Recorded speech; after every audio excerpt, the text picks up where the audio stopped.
ruling out policies that execute tangible actions on the ground.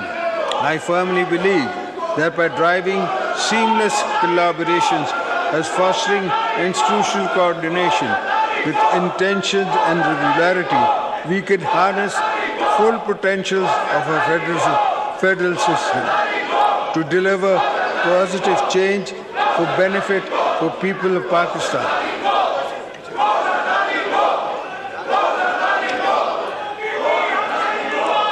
Mr. Speaker, honorable members of the Parliament, Pakistan needs all hands on deck to revitalize its economy. Without shedding all caution to the winds, our primary objective should be to attract foreign direct investment.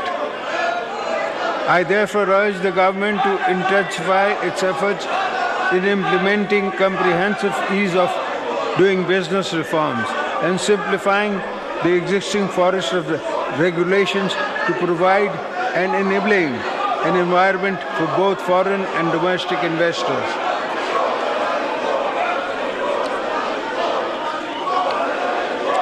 I commend the establishment of the Special Investments Facility Council aimed at attracting and facilitating investment in the key sectors, which is a step forward in the right direction. At the same time, we must accelerate our endeavors to diversify export, enhance the competitiveness of our products in global markets, introduce value addition, and venture into new markets similarly.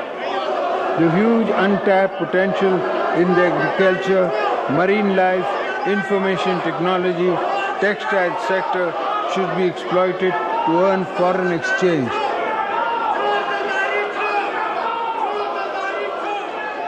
Any global or national stocktake will tell us that the world is changing fast under our feet. Pakistan has been sincerely devastated by different impacts of climate change, especially in the shape of a catastrophic flood in the 2022. We urgently need to invest in climate-friendly, climate-resilient infrastructure to mitigate the rapidly compounding risk of climate change. At the same time, we need to ensure that clean energy technology from the core component of our national energy mix, as they would not only create opportunities for green economic growth, but would also make energy more affordable for our people.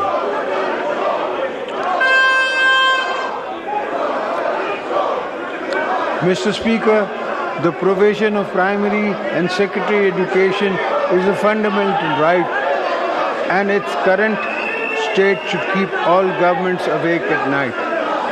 We must acknowledge the fact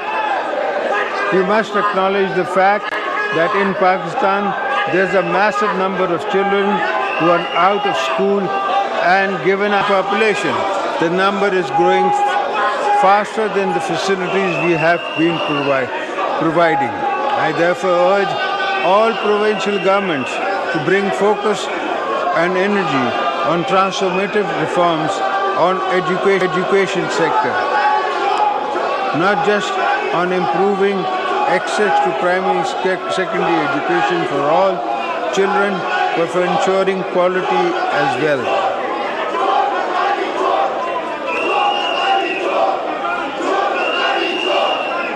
Mr. Speaker, respected parliamentarians, I am sure all agree that our health sector is in urgent need of rebuilding and scaled up expansion. Regular investments in the primary and secondary health infrastructure as well as human resources are needed to ensure that every citizen has access to quality of healthcare services and that no citizen lacks medical care. Mr. Speaker, a combination of factors has come together to create what I see as a crisis of income and food insecurity. For many of our people, I am pointing, of course, to the large number of our population that has been slipping into poverty, either through climate impacts on their incomes and assets or sheer cost of living pressure on the families. It is our responsibility to ensure that they move out of extreme vulnerability within their ability to access opportunities for jobs and resources to reinvest in farms, livestock, and small businesses.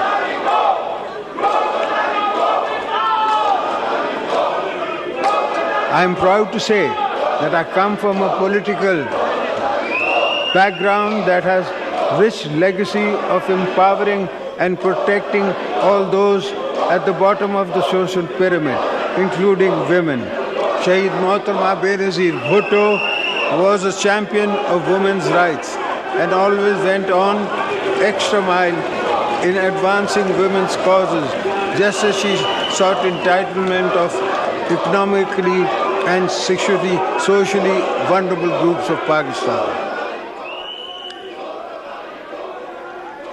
I am very proud of the fact the Benazir Income Support Program has been providing a lifeline to millions of vulnerable women across the country, offering them financial assistance and social protection, while giving many women the incentives and seed capital to start up small businesses.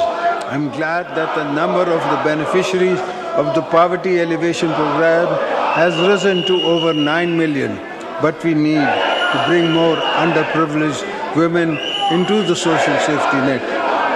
I am hopeful that the new government will actively work to reduce social and economic fragility while aggressively promoting girls' education and health, including programs to reduce maternal, maternal, and enhance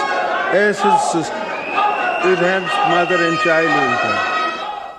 Mr. Speaker, you are aware the menace of terrorism is again rearing its ugly head and is threatening our nation's security as well as regional peace and prosperity. Pakistan believes that terrorism is a shared concern that requires collective efforts. We expect neighboring countries to take strong notice of terrorist groups who are involved in launching attacks against our security forces and people.